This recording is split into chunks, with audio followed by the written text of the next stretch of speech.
నమస్కారం. ఏబిఎన్ ప్రేక్షకులకు మహిళా దినోత్సవ శుభాకాంక్షలు. ఆమె ఆన్ డ్యూటీ ప్రత్యేక కార్యక్రమానికి స్వాగతం. ప్రతి ఉదయం కొత్తగా మొదలవుతాయి, కానీ కొందరి ఉదయాలు మాత్రం బాధ్యతతో మొదలవుతాయి.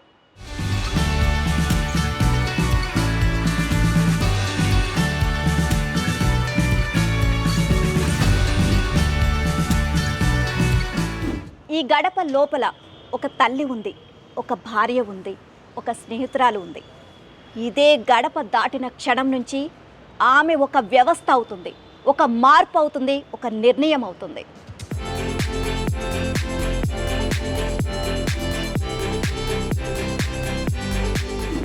ఈరోజు మేము ఒక అధికారిని కలవడానికి రాలేదు, ఒక ప్రయాణాన్ని తెలుసుకోవడానికి వచ్చాం.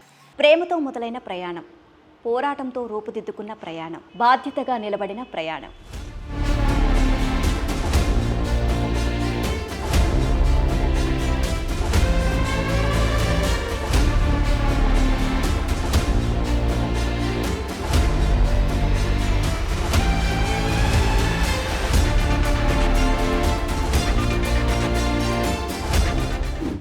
విద్యార్థి రాజకీయాల చర్చల్లో మొదలైన పరిచయం, Jean Paul Sartre Being and Nothingness పుస్తకం దగ్గర మొదలైన సంభాషణ, మార్క్స్, శ్రీశ్రీ, రవిశాస్త్రి సాహిత్యంపై సాగిన వాదోపవాదాలు, అక్కడ మొదలైన ఆలోచనల అనుబంధం ఈరోజు ఒక కుటుంబంగా, ఒక శక్తిగా నిలిచింది. 3 అపజయాల తర్వాత కూడా ఆగని పట్టుదల, 44వ ర్యాంకుతో ఐఏఎస్ సాధించిన విజయం, డెలివరీ అయిన 22 రోజుల్లోనే కరోనా సమయంలో విధుల్లోకి చేరిన తల్లి.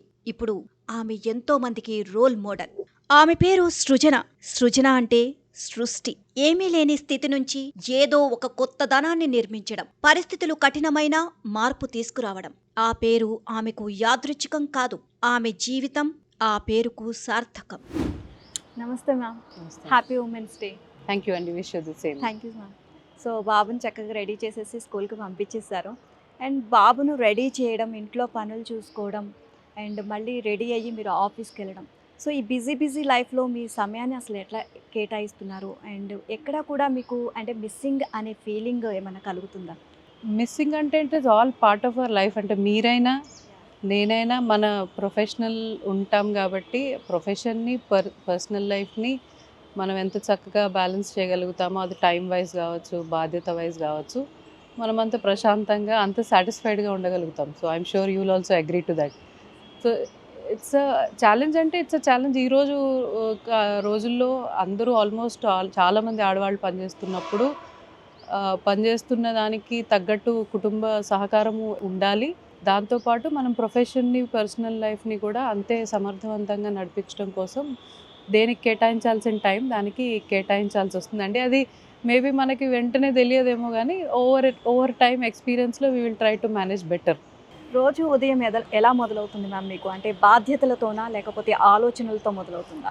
అంటే ఈ ఉద్యోగం, మున్సిపల్ కమిషనర్ ఉద్యోగం ఇంకొంచెం ఎక్కువ ప్రజలతో, వాళ్ళ లైఫ్ స్టైల్తో, వాళ్ళ అవసరాలతో ఎక్కువ ముడిపడిన ఉద్యోగం కాబట్టి పొద్దున్నే మాది ఎర్లీ మార్నింగ్ 6:30, 7కి అంతా మేము ఇన్స్పెక్షన్కి వెళ్ళిపోవాలి, శానిటేషన్ మానిటర్ చేయాలి. సో ఎక్కువ బాధ్యతతోనే మొదలవుతుంది అని చెప్పొచ్చు. బికాస్ అన్లైక్ వేరే జాబ్స్, ఇంతకుముందు నేను పంచాయతీరాజ్ కమిషనర్ చేసినాను, దాంట్లో ఉదయం 7 గంటలకు వెళ్ళాల్సిన అవసరం అయితే ఉండేది కాదు. కానీ ఈ ఉద్యోగానికి అవసరం. సో మా ఉద్యోగాన్ని బట్టి కూడా మేము మా టైంని, దినచర్యని కూడా మార్చుకోవాల్సి వస్తుంది. సో ఈ ఉద్యోగం స్పెసిఫికలీ ఎక్కువ బాధ్యతతో కూడిన విషయం. మేము ఏమన్నా తప్పు చేసినా, మంచి చేసినా వెంటనే కనపడే ఉద్యోగం కాబట్టి మేము ఇంకా కాస్త బాధ్యతగా, జాగ్రత్తగా ఉండాల్సిన అవసరం ఉంటుంది. సో చాలా జాగ్రత్తగా, చాలా బాధ్యతగా ఉండాలి అని చెప్పేసి అని అంటున్నారు. మరి అంత బాధ్యతగా ఉండాలి అని అంటే ఇంట్లోనూ ఎక్కడ కూడా మనము పిల్లలకి, మన ఇంట్లో వాళ్ళకి టైం కేటాయించాలి, అలాగే బయట కూడా మనం సమయాన్ని కేటాయించాలి. ఈ రెండింటిని మీరు ఎలా బ్యాలెన్స్ చేయగలుగుతున్నారు సమయాన్ని మీరు ఎక్కువగా? ఇప్పుడు కుటుంబ సహకారం చాలా ముఖ్యమైనదండి. ఆ విషయంలో నా భర్తని, నా తల్లిదండ్రుల్ని నేను చాలా రుణపడి ఉంటానని చెప్పాలి. ఇంటి బాధ్యత పూర్తిగా మా తల్లిదండ్రులు, కొడుకుని పెంచడంలో భాగస్వామ్యం కూడా నా భర్తది కానీ నా తల్లిదండ్రులది కానీ అంతే ప్రముఖంగా ఉంటుంది. సో ఎవరికైనా, అంటే I think for any women or man also, వాళ్ళ ప్రొఫెషనల్ లైఫ్లో వాళ్ళు ప్రశాంతంగా నిజంగానే ఎదుగుదలతో ఉండాలి అనుకుంటే వాళ్ళ కుటుంబ సహకారం ఎవరికైనా అవసరం. ఆ విషయంలో నాకు కొంచెం అదృష్టం ఎక్కువ ఉందని అనుకుంటాను. సో వారి సహకారం వల్ల అండ్ మన టైం మేనేజ్మెంట్ వల్ల కూడా. సో ఇప్పుడు నాకు ఒక కొడుకు, అతనికి ఏ విషయంలోనూ అమ్మ నా దగ్గర లేదు, అన్నీ తాత అమ్మమ్మ చూస్తున్నారు ఆర్ నానే చూస్తున్నారు అనే మాట రాకుండా ఆయనకు ఆలోచనలు పంచుకోవటంలో కానీ, ఆయన అనుభవాలు స్కూల్కి వెళ్ళినప్పుడు వెనక్కి వచ్చినప్పుడు మాట్లాడుకోవటం కానీ, ఆయనకి పొద్దున్నే బ్రేక్ఫాస్ట్ తయారు చేయడం నేనే చేస్తాను. అంటే మా అమ్మ చేస్తుంది కానీ బట్ నేను చేయటం అంటే that's my connect with him. ఆయనకు కూడా మా అమ్మ అనే అది ఫీలింగ్ ఉంటుంది, అమ్మ నన్ను వదిలేసి వెళ్ళిందనే ఫీలింగ్ కూడా ఉండదు. కాబట్టి ఆయన రిలేషన్ నాతో ఉదయం లేచినప్పటి నుంచి తయారు చేయడంలో, బ్రేక్ఫాస్ట్ చేసి బాయ్ చెప్పిన తర్వాత మళ్ళీ మేబీ నేను సాయంత్రం వరకు ఆయనకు కనిపించను, మేబీ 6:30, 7 వరకు. అప్పటి వరకు స్కూల్కి వెళ్ళి వచ్చిన తర్వాత మా అమ్మ నాన్నతో సాటర్డే సండే నా హస్బెండ్ వస్తారు, అప్పుడు వారితో ఉంటారు. 6:30, 7కి వచ్చిన తర్వాత then I feed him. Dinner కూడా మళ్ళీ నేనే పెడతాను, నేనే పడుకోబెట్టాలి. సో ఎట్టి పరిస్థితుల్లోనూ అంటే నా కంట్రోల్లో లేని పరిస్థితులు ఉంటే తప్ప నేను 8:30కి ఆయనను పడుకోబెట్టాలి. 8:30కి పడుకునే టైంకి నేనే ఉంటాను, నేనే పడుకోబెడతాను. So he will not miss his mother. So that will take a lot of effort. అంటే నేను నిజంగానే పని కూడా ఆ విధంగానే ప్లాన్ చేసుకోవాలి. ఇక్కడ ఆలోచనలు అక్కడ ఎఫెక్ట్ అవ్వకుండా, అక్కడ ఆలోచనలు ఇక్కడ ఎఫెక్ట్ అవ్వకుండా, అది ఒక ఎఫర్ట్ ఉంటుంది మన పైన. కానీ మనం 2 పనులు ఇష్టంతో చేస్తున్నప్పుడు ఆ ఎఫర్ట్ కష్టంగా అయితే అనిపించదు.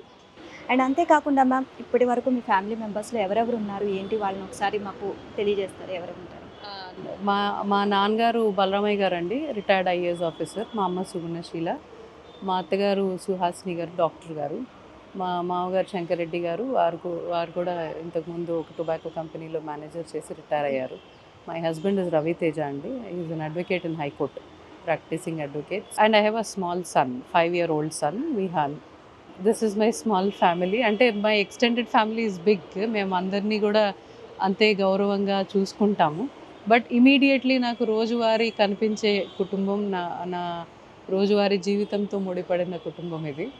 సో అందరూ కూడా ఒక వర్కింగ్ విమెన్. మై అత్తగారు is a doctor, so she knows what is a working women. So ఆవిడ పెంపకంలో పెరిగిన son my husband. So he knows ఒక లేడీ పనిచేయడం అంటే ఎంత బాధ్యతగా ఉండాలి, కుటుంబం ఎంత సహకరించాలి అనేది వారి వైపు నుంచి హస్బెండ్ కూడా నేర్చుకున్నారు. అండ్ మై ఫాదర్ మదర్ చిన్నప్పటి నుంచి కూడా మనం ఎంత బాధ్యతగా ఉండాలి, మనం బాధ్యతగా ఉంటూ చుట్టూ ఉండే సమాజానికి మనం ఎంత సహాయం చేయగలగాలి, ఎంత కాంట్రిబ్యూట్ చేయగలగాలి అనే విషయాన్ని ముందు నుంచి కూడా ఆ విలువలతో పెంచినవారు. సో వాళ్ళందరూ నా లైఫ్లో ఉండటం వల్లే ఆ పీస్ఫుల్గా, ప్రశాంతంగా, నిజాయితీగా నా పని నేను చేయగలుగుతున్నాను. నా కుటుంబాన్ని కూడా నేను అలాగే బ్యాలెన్స్ చేయగలుగుతున్నానండి.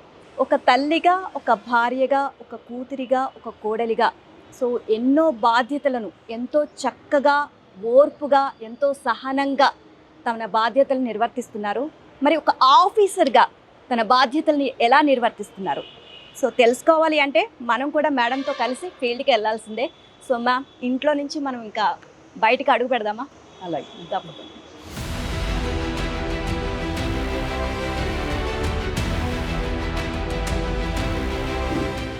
ఇప్పుడు మనం ఎక్కడికి వెళ్తున్నాం మ్యామ్? గాజుల రామారావు. సో దేనికోసం? గాజుల రామ అంటే రోజు నేను పొద్దున్నే నాకు ఉండే అన్ని వార్డ్స్లోనూ ఏదో ఒక దగ్గరికి ఇన్స్పెక్షన్కి వెళ్తామండి. పొద్దున్నే ఇన్స్పెక్షన్ అంటే మేము శానిటేషన్ చూస్తాం కాబట్టి ఫస్ట్ పొద్దున్నే మా వర్కర్లు వచ్చారా, ఇంకా రాలేదా, అటెండెన్స్ తీసుకున్నారా, వెహికల్స్ చెత్త కలెక్షన్ చేసే బండ్లు ఉంటాయి, ఆ బండ్లన్నీ వచ్చినాయా, అసలు మా స్టాఫ్ వచ్చినారా అనే అటెండెన్స్. అది మేము 5:30 నుంచి మొదలు పెడతాం. మేము 5:30 నుంచి ఆ రిపోర్ట్స్ వస్తూ ఉంటాయి. సో అది మేము ర్యాండమ్గా ఒక ప్లేస్కి వెళ్ళి అక్కడ ఎలా జరుగుతుంది, ఇంటింటి నుంచి చెత్త సేకరణ జరుగుతుందా, దారిలో వెళ్తే ఇప్పుడు ఇక్కడ చెత్త ఉంది ఎత్తాలి, ఎందుకు ఇంకా అటెండ్ కాలేదు, ఇలాంటివన్నీ. అది మా primary responsibility as municipal corporations. So అది మా దినచర్యలో మొదటిగా జరిగే పని అనమాట. సో ఓన్లీ ఒకటే ప్లేస్ ఉంటుందా మేడం?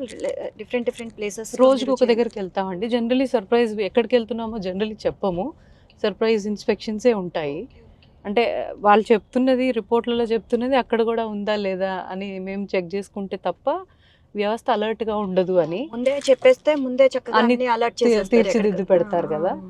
అందుకని మేము ఇలా ఎక్కిన తర్వాత ఇక్కడికి పదండి ఇలాంటివన్నీ చెప్తాం అనమాట. బాబు ఉన్నారు కదా, సో మరి ఏం ప్రాబ్లం అవ్వదా మీకు ఇట్లా చేంజ్ అవుతూ ఉంటుంటే? లేకపోతే బాబుని ఒక చోటే మీరు పెట్టేస్తారా, ఫిక్స్ చేస్తారా? అంటే ప్రస్తుతానికి చాలా చిన్న బాబు అండి, అమ్మ లేకుండా ఉండలేడు. సో ఒక దగ్గర పెట్టే అవకాశం లేదు. అంటే కొన్నిసార్లు దే విల్ సఫర్. స్కూళ్ళు మారాలి, ఊర్లు మారాలి, పరిసరాలు మారుతాయి. అందరూ చిన్నపిల్లలు ఫ్రెండ్స్ చేసుకోవడం చాలా కష్టం అవుతుంది. సో ఒక దగ్గర నుంచి ఇంకో దగ్గరికి వెళ్ళిపోవడం ఇట్ వాజ్ లైక్ ఎంత మారుతామమ్మా, I can't make new friends and he doesn't want to go to school because school కూడా ఇప్పుడు ఈరోజు వెళ్తూనే మాట్లాడారు కదా, వాళ్ళు కూడా చిన్నపిల్లలే. సో అమ్మ ఎవరు మాట్లాడట్లేదు నాతో, కొత్తగా వచ్చాడు, మధ్యలో వచ్చాడు, సంవత్సరం మధ్యలో వచ్చాడు. సో చాలా ఇబ్బంది అయిపోయింది తనకి అడ్జస్ట్ అవ్వడం. సో కుటుంబం మీద కూడా ఎఫెక్ట్ ఉంటుంది, but we have to be together. దాంట్లో ఆయనకు అప్పుడు ఎక్కువ సపోర్ట్ కావాలి, ఎక్కువ అమ్మ ఉండాలి అన్నప్పుడు టైం కొంచెం ఎక్కువ కేటాయించాల్సి వస్తుంది అప్పుడు. సో మేడం, ప్రేమలో గౌరవం అనేది ముఖ్యమని అని అంటారు. ఆ గౌరవం మొదలైన క్షణం మీకు గుర్తుందా? అంటే పరిచయం అయితే సెంట్రల్ యూనివర్సిటీ అండి, నేను అక్కడ చదువుకునేదాన్ని మన హైదరాబాద్ సెంట్రల్ యూనివర్సిటీలో. My husband is Teja. Teja అక్కడికి వచ్చేవారు. సో జస్ట్ సమ్ స్టూడెంట్ గ్రూప్స్లో అలా కలిసి పరిచయం చేసుకొని మాట్లాడడం మొదలుపెట్టిన తర్వాత నాకు కూడా it took about 3-4 months to think this person is different. And generally నా స్టాండర్డ్ ఆర్ నా ఎక్స్పెక్టేషన్ ఏమిటంటే మా నాన్న ఇస్ మై ఐకన్ లాగా అనమాట. My father is that time was maybe 50 or something. అంత వయసు ఉన్న వ్యక్తితో, అంత అనుభవం ఉన్న వ్యక్తితో, అంత చదువుకున్న వ్యక్తితో ఒక 22-year-old అబ్బాయిని నేను కంపేర్ చేసినా కూడా అప్పుడు చేసినా I don't feel they were very different. I felt is a very similar person. And ఆ వయసు అబ్బాయిలు నేను అంత మెచ్యూర్గా, అంత వెల్ రెడ్ ఉండటం నేను చాలా తక్కువ కలిసాను అప్పుడు. So I was very impressed. I was very happy that I found somebody like him. So and oh 2-3 months observe చేసిన తర్వాత అనిపించింది maybe I'm not wrong in feeling like that. Then I said okay, I'm very open about it. అంటే నేను generally పెద్ద social కాదు, as a person I'm very private person అనమాట. అయినా అంత సోషల్ కానీ దాన్ని కూడా ఐ కుడ్ టెల్ దట్ నేను కంటిన్యూస్లీ నీతో మాట్లాడుతున్నాను అంటే బికాజ్ నువ్వు ఇష్టం కాబట్టి మాట్లాడుతున్నాను. అదర్వైజ్ నేను జనరల్లీ ఎవరితో పెద్ద ఫ్రెండ్షిప్ చేయను.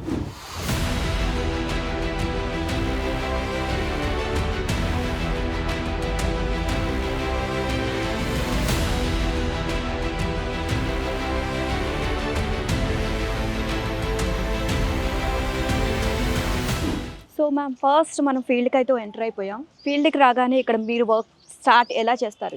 ఏం వర్క్? జనరల్లీ మేము శానిటేషనే ఎక్కువ ప్రాథమికంగా మా బాధ్యత ఉంటుందండి.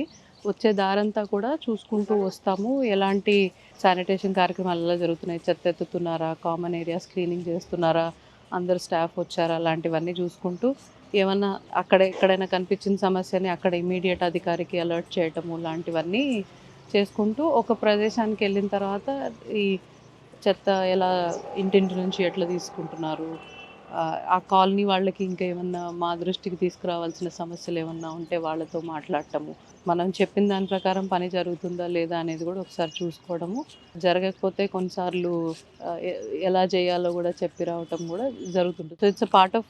దాంతోపాటు ఇక్కడ దగ్గర ఏదైనా పార్క్ ఉంటుంది, లేక్ ఉంటుంది, అక్కడ డెవలప్మెంట్ ఎలా చేయాలి, ఏం చేయాలి, ఇంకా ఇప్పుడు ఉండేదాన్ని ఎలా మెరుగుపరచాలి. సో కాంప్రహెన్సివ్ శానిటేషన్ అనేది మేజర్గా ఉన్న అక్కడ ఎప్పుడైనా సిటిజన్స్ కలిసినప్పుడు వాళ్ళు మా దృష్టికి తీసుకొచ్చే సమస్యల మీద, మురుగునీటి సమస్య కొన్నిసార్లు మేము చేయము, అది వాటర్ బోర్డ్ వాళ్ళు చేస్తారు, అయినా మేము నోట్ చేసుకుని వాళ్ళతో కోఆర్డినేట్ చేసుకుంటాం. కొన్నిసార్లు ఎంక్రోచ్మెంట్స్ గురించి చెప్తారు, కొన్నిసార్లు లేక్ డెవలప్మెంట్ గురించి చెప్తారు.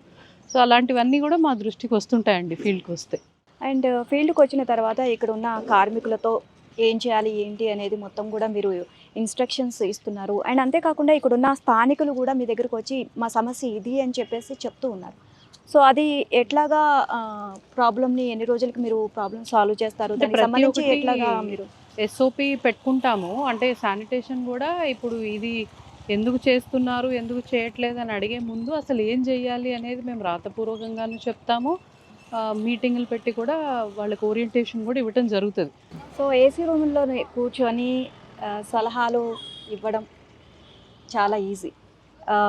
ఎదుటి వాళ్ళకి చెప్పడం అక్కడంతా హంగు ఆర్భాటాలు అట్లా ఉంటాయి. బట్ ఇక్కడ రోడ్డు మీదకు వచ్చి ఫీల్డ్ అంతా చూస్తూ ఇదంతా చుట్టూతా మొత్తం అన్నీ చూస్తూ ఉంటే సో ఏమనిపిస్తుంది మీకు? అక్కడ అంటే వేరు కొన్ని ఇక్కడ వేరు మొత్తం ఉద్యోగాలు అంతా కూడా. వాటి ధర్మమే వేరేగా ఉంటుందండి. ఇప్పుడు మున్సిపల్ కార్పొరేషన్ లాంటివి ఫీల్డ్‌లో చేయాల్సిన పనులు. కొన్ని డిపార్ట్మెంట్స్ మేబీ మీరు చెప్పినట్టు ఆఫీస్‌లో కూర్చొని చేసినవి. 2 ఏది తక్కువ, ఎక్కువ అనం గానీ, ఆ ఉద్యోగాన్ని బట్టి మన చర్యలుంటాయి.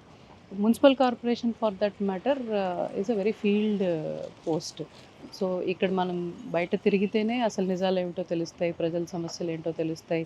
మనం చెప్పింది జరుగుతుందా లేదా తెలుస్తుంది. సో, మనకి ఫీల్డ్ మీద ఉండడం వెరీ, వెరీ ఇంపార్టెంట్. కొన్ని ఉద్యోగాలు అవి డిమాండ్ చేస్తాయి. మనం ఆ డిమాండ్‌కి తగ్గట్టుగా చేయకపోతే మన ఉద్యోగం నిర్వహించడంలో మనం కూడా ఫెయిల్ అవుతాం. అంటే ఆ ఉద్యోగం అవసరం ఏంటో తెలుసుకొని దానికి తగ్గట్టు చేయాలి కదా!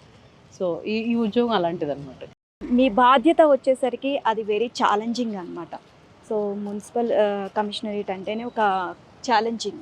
సో ఆ ఛాలెంజింగ్ని మీరు ఎలా రిసీవ్ చేసుకుంటారు? ఇట్స్ ఎ ఛాలెంజ్ అండి. ఇప్పుడు ఎక్కువ మేము శానిటేషన్ గురించి మాట్లాడినా, శానిటేషన్ ఈజ్ మేజర్ పార్ట్. ఇప్పుడు అది ఎలా ఉంటుందంటే, ఈరోజు బాగా చేస్తాము, రేపు చేయకపోయినా పర్వాలేదనే ఉద్యోగం కాదు. అవును.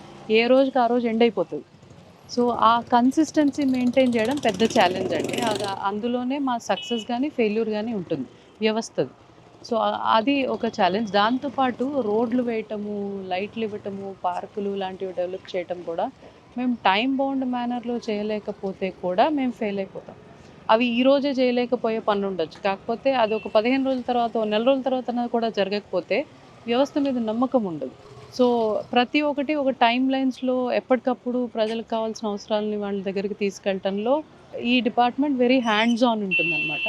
సో అది దానికి తగ్గట్టు మనం కూడా మన టైం మేనేజ్ చేసుకోవాలి, మన వర్క్ మేనేజ్ చేసుకోవాలి, మన ఫ్యామిలీని మేనేజ్ చేసుకోవాలి. సో ఐ థింక్ ఈ డిపార్ట్మెంట్లో పనిచేసే కింద స్వీపర్ నుంచి పైన కమిషనర్ వరకు అందరికీ తెలిసిన విషయమే, అందరూ చేస్తున్న పనే. సో మీరు తీసుకునే నిర్ణయం మహిళలకు సంబంధించి అంటే ప్రతి నిర్ణయం కూడా చాలా నిర్ణయాలు, కొన్ని నిర్ణయాలు సో మహిళల బాధ్యత కానివ్వండి, మహిళల జీవితాలకు సంబంధించి కానీ కొన్ని ఆధారపడి ఉంటాయి. సో దానికి సంబంధించి మీరు ఎలాంటి స్టెప్ వేసుకుంటారు ఆ సమయంలో?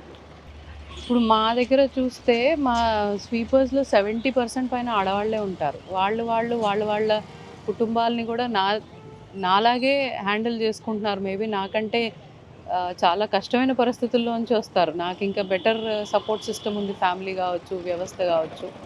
సో ఆ విషయం నాకు ఎప్పుడూ మైండ్లో ఉంటుంది. వాళ్ళకి ఇవ్వవలసినవి మనం వాళ్ళకి ఇవ్వాలి, కానీ పని కూడా అలాగే జరగాలి. అంటే మన లైఫ్ మేనేజ్ చేసుకోవడం మనకి ఇంపార్టెంట్. సో వాళ్ళ హెల్త్ చూసుకోవటం కావచ్చు, వాళ్ళ టైమింగ్స్ మేనేజ్ చేయటం కావచ్చు, వాళ్ళ పనిలో ఎంత పని ఇస్తున్నాము ఎక్స్‌ప్లాయిట్ చేయకుండా అవి చేయాల్సినవన్నీ మేము బాధ్యతగా అందరికీ చూడాలి. కాకపోతే మాకు ఎక్కువ ఆడవాళ్ళు పనిచేస్తారు.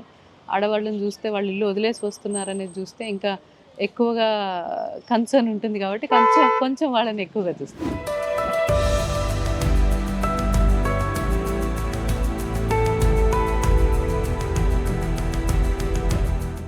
మ్యామ్, మీరు అధికారాన్ని ఉపయోగించడానికి అంటే ఆ బాధ్యతను నిర్వర్తించాలంటే భయపడతారా, లేక బాధ్యతతో దాన్ని ముందుకు తీసుకెళ్తారా? అసలు ఏ విధంగా ఆలోచించి తీసుకుంటారు? అంటే అధికారం ఉపయోగించడం అనేది ఉండదండి. ఎప్పుడైనా బాధ్యత నిర్వహించడమే ఉంటుంది. దాంట్లో కొన్నిసార్లు ప్రేమగా మాట్లాడతాము, కొన్నిసార్లు గద్దించి మాట్లాడతాము, అంతే తప్ప దాన్ని ఉపయోగించడం అనేది ఏమి ఉండదు. ఎవరి స్థాయిలో వాళ్ళ బాధ్యత ఉంటుంది. ఆ బాధ్యత నిర్వహణలో భాగంగా ఏదన్నా ఉంటుంది తప్ప ఉపయోగించడం అలాంటివి ఏమి ఉండదు. అండ్ బాధ్యత నిర్వహించడంలో అయితే భయం ఉండకూడదు. అది నేర్చుకుంటాం మనం ఓవర్ టైం, ఉండదు కూడా.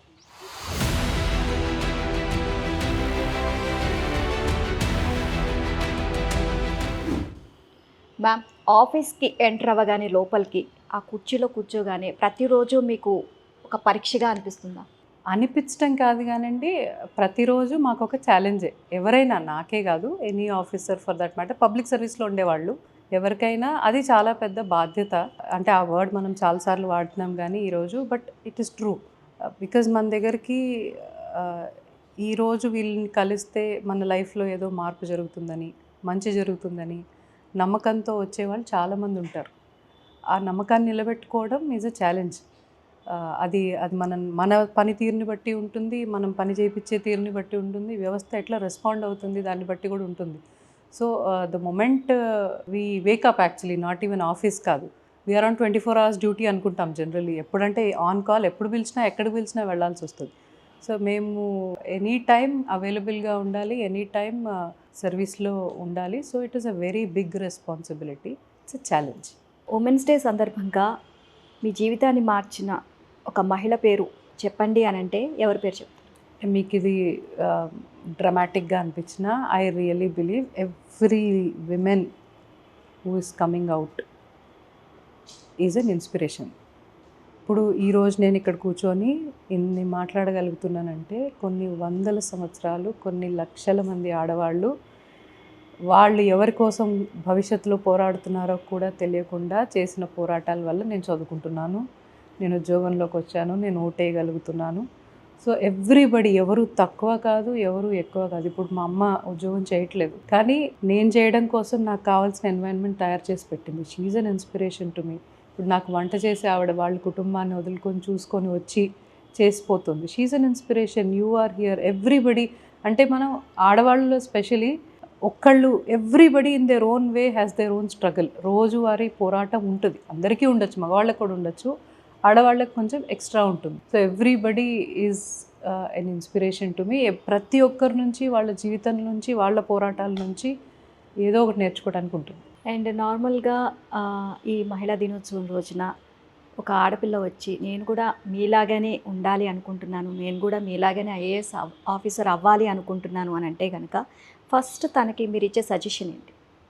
ఐఏఎస్ ఆఫీసర్ అవ్వాలి అంటే వెరీ వెల్, చాలా మంచి ప్రొఫెషన్. బికాజ్ ఇక్కడ మన జాబ్ సాటిస్ఫాక్షన్ మిగిలిన చాలా జాబ్స్ కంటే ఎక్కువ ఉంటుంది. అండ్ మన ఎక్స్పీరియన్స్ కూడా వేరీడ్ ఎక్స్పీరియన్సెస్ ఉంటుంది. ఈరోజు నేను పంచాయతీరాజ్లో ఉండొచ్చు, కొన్ని రోజులు విమెన్ అండ్ చైల్డ్ వెల్ఫేర్ చేశాను, ఇప్పుడు మున్సిపల్లో ఉన్నాను, ఇంతకుముందు ఇండస్ట్రీస్లో ఉన్నాను, తర్వాత హెల్త్, ఎందులోనన్నా ఉండొచ్చు. అంతమంది వేరీడ్ పీపుల్కి మనము అక్కడ ఉండి పని చేయగలగటం అనే అనుభవం ఐ థింక్ వేరే ఏ కెరియర్ కూడా మనకి ఇవ్వదు. So that's a great opportunity. That doesn't mean everything is rosy. ఏ కెరియర్లో ఉన్నట్టు కూడా అన్ని కెరియర్స్లో ఛాలెంజెస్ ఉంటాయి, కొన్ని ప్రెషర్స్ ఉంటాయి. పబ్లిక్ ఇంటర్ఫేస్ కాబట్టి ప్రెషర్ ఉంటుంది. సో ఖచ్చితంగా దానికి కూడా ప్రిపేర్ అవ్వగలగాలి. ఐ థింక్ వ్యవస్థ కూడా మనల్ని ప్రిపేర్ చేస్తుంది. So it is a very good profession. But ఏ వృత్తి ఎంచుకున్నా దేర్ ఈజ్ నో జడ్జ్మెంట్. పని మనకంటూ మన పని ఉండాలి, మనం మన కుటుంబానికి, మన చుట్టూ ఉండే సమాజానికి బలంగా ఉండాలి. సో కరోనా టైంలో అడుగు తీసి అంటే లోపల నుంచి బయటికి అడుగు పెట్టాలంటే అందరూ భయపడే పరిస్థితి వచ్చింది. అలాంటి సిచ్యువేషన్లో కూడా మీరు అప్పుడే 22 రోజులు అవుతుంది డెలివరీ అయ్యి, ఆ చంటి బిడ్డను పట్టుకొని ఆఫీస్కి వెళ్ళడం, మీ విధులు నిర్వర్తించడం, ఆ టైంలో మీకు అసలు అంత ధైర్యం ఎక్కడి నుంచి వచ్చింది? అంటే మనం తీసుకునే నిర్ణయాలు ఎప్పుడూ మన పరిస్థితుల్ని బట్టే ఉంటాయి. అంటే ఈ రోజున నేను ఆ నిర్ణయం తీసుకుంటానా అంటే ఆ పరిస్థితి ఎదురైనప్పుడు తెలుస్తుంది. కానీ ఆ రోజున ఆ నిర్ణయం తీసుకోవడానికి నాకు అన్ని కారణాలు ఉన్నాయి. నేను అక్కడ 1 సంవత్సరంన్నరగా మున్సిపల్ కమిషనర్గా చేస్తున్నాను. ప్రపంచం ఎప్పుడూ ఎదురు చూడని ఒక సంక్షోభంలో పడిపోయినప్పుడు, సో మిగిలిన అన్ని రోజుల కంటే ఆ రోజు నేను ఉండడం ఇంపార్టెంట్. ఆ రోజు నాకు ఒక 20 రోజుల బాబు ఉన్నాడు.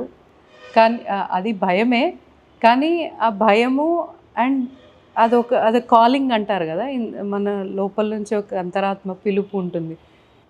ఐఏఎస్ ఎందుకు అయ్యాము, పబ్లిక్ సర్వీస్లోకి ఎందుకు వచ్చాము, అలాంటి క్వశ్చన్స్ అన్నీ ఒకసారి అలా తిరుగుతాయి అన్నమాట. అన్ని రోజుల కంటే ఆ రోజు నేను అక్కడ ఉండడం important. That was my decision. మహిళలు ప్రతి దాంట్లోనూ ముందంజలో ఉన్నారు, ప్రతి దాంట్లోనూ మగవాళ్ళతో సమానంగా దూసుకుపోతున్నారు. సో ఎన్నో విజయాలు సాధిస్తున్నారు, దానికోసం అహర్నిశలు కష్టపడుతున్నారు. బట్ తను సాధించిన విజయం తనకు ఒక గుర్తింపు ఇస్తుంది అంటారా? I don't want to sound pessimistic. వస్తుంది కాబట్టే మేబీ మనం ఇంటర్వ్యూ చేస్తున్నామేమో, వస్తుంది కాబట్టే మనం ఇంత మాట్లాడుతున్నామేమో. కాబట్టి ప్రయాణం అంతమైపోయిందని అయితే చెప్పట్లేదు. ఇది ఎంతోమంది ఎన్నో సంవత్సరాలు కష్టపడితే ఈ స్టేజ్కి వచ్చాను, చాలా విజయం సాధించాను. చాలా ఇప్పుడు కుటుంబాలు కూడా, మా ఆడపిల్లలు చదువుకోవాలనుకుంటున్నారు, పని చేయాలనుకుంటున్నారు, తల్లిదండ్రులను చూసుకోవాలనుకునే ఆడవాళ్ళు ఉన్నారు, కుటుంబంతో పాటు చుట్టూ సమాజాన్ని చూసుకునే వాళ్ళు ఉన్నారు. చాలా ప్రయాణం చేసాం, ఇంకా చేయవలసింది కూడా ఉంది. అయిపోయింది, మనం రీచ్ అయిపోయామని కూడా అనట్లేదు, చాలా ఉంది. కానీ దానికి ఎంత అయితే మన వెనుక తరాలు వాళ్ళు మనకు బాధ్యతగా స్వాతంత్రాన్ని, ఈ పరిస్థితుల్ని మనకు అందించారో మనం అంతే బాధ్యతగా ఇంకా మెరుగుపరిచి భవిష్యత్తుకి ఇవ్వడం మన మీద బాధ్యత. సో భవిష్యత్తు ఎట్లుంటుందో మన మీద ఆధారపడి ఉంటుంది, మన బిహేవియర్ని బట్టి ఉంటుంది, మనం కల్పించే పరిస్థితుల్ని బట్టి ఉంటుంది అని అనుకుంటాను. There is a lot. ఇప్పుడు మీ ఫీల్డ్లో అయినా మా ఫీల్డ్లో అయినా ప్రూవ్ చేసుకోవడం కోసం కొన్నిసార్లు ఎక్స్ట్రా ఎఫర్ట్ పెట్టాల్సి వస్తుంది. కొన్నిసార్లు మేము కూడా చేయగలుగుతాము, మగవాళ్లే కాదు మాకు కూడా ఆపర్చునిటీస్ వచ్చినా చేయగలుగుతాం అనేది మీ ఫీల్డ్ ఏ ఫీల్డ్ అయినా కానీ ఉంటుంది. బట్ అట్లీస్ట్ అది అడిగే స్థాయికి అయితే వచ్చాం ఖచ్చితంగా. ఇంకా గట్టిగా అడగాల్సిన అవసరం ఉండొచ్చు, ఇంకా ప్రూవ్ చేసుకోవాల్సిన అవసరం ఉండొచ్చు. But I think it is a journey which is going very positively. And ఆ సంఘర్షణకి, ఆ ఛాలెంజ్కి మనం ఎప్పుడూ వెనకడుగు వేయకూడదు, భయపడకూడదు. సేమ్ థింగ్ మన ఫ్యూచర్కి అందగించగలగాలి, ఇంకా బెటర్గా అందించాలనుకుంటాను. మా అమ్మ సుగుణశీల గారు, మా నాన్నగారు బలరామయ్య గారు రిటైర్డ్ ఐఏఎస్ ఆఫీసర్ అండి. మేడం చెప్పారు నేను మెడిసిన్ చేయాలి, డాక్టర్ అవ్వాలి అని చెప్పేసి అనుకున్నాను. సీట్ వచ్చింది. బట్ సీట్ వచ్చిన తర్వాత మళ్ళీ ఇది నాకు సరిపోదులే అని చెప్పేసి మళ్ళీ వేరే రూట్లోకి వచ్చేసారు. అప్పుడు మీకు చెప్పినప్పుడు లేదు నువ్వు ఖచ్చితంగా మెడిసిన్ ఆల్రెడీ సీట్ వచ్చింది కదా, సీట్ వచ్చినా మళ్ళీ వేరే రూట్లోకి ఎందుకు వెళ్తున్నావు అని చెప్పేసి మీరు ఎప్పుడు కూడా అబ్జెక్షన్ చెప్పలేదు అని చెప్పేసి అని అన్నారనమాట. సో ఎందుకు సార్ ఆ టైంలో మీరు ఏమనుకున్నారు అసలు మేడం వచ్చి అలా చెప్తున్నప్పుడు మీకు? మేడం వచ్చి చెప్పలేదు, మేము ఎంసెట్ రాయడానికి వెళ్తున్నాం. ఓకే. నేను ఆమెను తీసుకెళ్తున్నాను. అక్కడ దారి ట్రాఫిక్ ఎక్కువైతే పరిగెడుతూ ఉన్నాం. గేట్ దగ్గరికి వెళ్ళాం, కాలేజీ గేట్ దగ్గరికి, సెంటర్ గేట్ దగ్గరికి. అప్పుడు నేను రాయను ఎగ్జామినేషన్. వై అంటే నేను I'm not interested in MBBS అని అన్నారు. నాన్న ఇంత దూరం వచ్చినాం కదా, నువ్వు పరీక్ష రాయి, మెడిసిన్ చేయొద్దు, సీట్ వచ్చినా సరే చేయొద్దు, నువ్వు whatever you wanted to study you study that. రాయమంటే అప్పుడు ఆల్ ఇండియాలో ఆంధ్రప్రదేశ్లో 1500 ర్యాంక్ వచ్చింది, 800 వచ్చింది. సీట్ గవర్నమెంట్లో సీట్ వచ్చేది. వద్దనుకున్నప్పుడు నేనే సలహా ఇచ్చినాను. ఒకసారి మనం ఇంతది వద్దు అనుకున్నప్పుడు చాలా ఈజీగా హాయిగా ఆడుతూ పాడుతూ చదవాలి. దానికి ఏమిటంటే బీఏ చదవండి, బీకామ్ కూడా వద్దు, కంప్యూటర్స్ వద్దు, హాయిగా బీఏ చదవండి అంటే అప్పుడు ఆమె సెలెక్ట్ చేసుకుంది. నేను సెంట్ ఆన్స్ విజయవాడ హైదరాబాద్లో చదువుతాను. ఏం చదువుతామంటే మళ్ళీ అందులోనూ నాకు ఇష్టం లేనిది, అంత కష్టపడకూడదు, English literature, psychology, political science, ఆ రెండు కష్టమైనటువంటి సబ్జెక్టులు అవి కూడా వద్దునాన్న అంటే లేదు, మీ ఫ్రెండ్స్ అందరూ కూడా దాన్ని చదువుతున్నాం, అందరం కలిసి అదే చదివినారు. అంతే తప్ప మేము ఎప్పుడూ ఆమెను ఇష్టానికి వ్యతిరేకంగా ఏ విషయం లేనా సరే మేము ఎప్పుడూ వెళ్ళలేదు. సో మీ ఆఫీస్లో బోర్డు ఉంటుంది, నో షాల్స్ నో బొకేస్ అని చెప్పేసి. సో ఇక్కడ ఆర్భాటాలకి చోటు లేదు, కేవలం పనికి మాత్రమే ప్రాధాన్యత అని చెప్పేసి ఇస్తున్నారు. మేము కూడా అది చూసాం కాబట్టి మీరు హంగు ఆర్భాటాలకు ముందుకు వెళ్ళరు. సో అంతా చాలా అంటే వర్క్ మీదే ఎక్కువ కాన్సన్ట్రేషన్ చేస్తారు అని చెప్పి తెలుసుకొని, సో మీకోసం అంటే మీ నిర్ణయాలు ఏ విధంగా ఉంటాయో, మీ ఆలోచనలు ఏ విధంగా ఉంటాయో దానికి గుర్తుగా, ఇది కేవలం బహుమతి కాదు, జస్ట్ ఒక గుర్తుగా మేము ఇట్లా మొక్కను తీసుకొచ్చాము.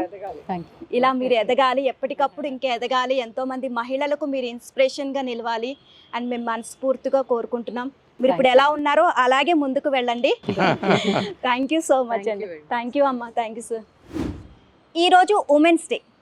ప్రపంచం ఆమెను అభినందిస్తుంది, కానీ ఆమెకు ఆఫ్ లేదు, ఆన్ లేదు, టైం స్లాట్ లేదు, విరామం లేదు. ఆమె సెలబ్రేట్ అవ్వదు, ఆమె సెలబ్రేషన్ అవుతుంది. ఇంటి లోపల ఆమె ఒక భార్య, ఒక తల్లి, ఒక స్నేహితురాలు.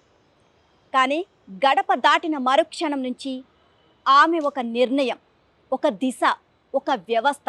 కొన్ని పదవులు కాలంతో ముగుస్తాయి, కానీ కొన్ని బాధ్యతలు జీవితకాలం కొనసాగుతాయి. ఆల్వేస్ ఆమె ఆన్ డ్యూటీ. మహిళా దినోత్సవం సందర్భంగా ఇది ఇవాల్టి ప్రత్యేక కార్యక్రమం ఆమె ఆన్ డ్యూటీ. నమస్తే.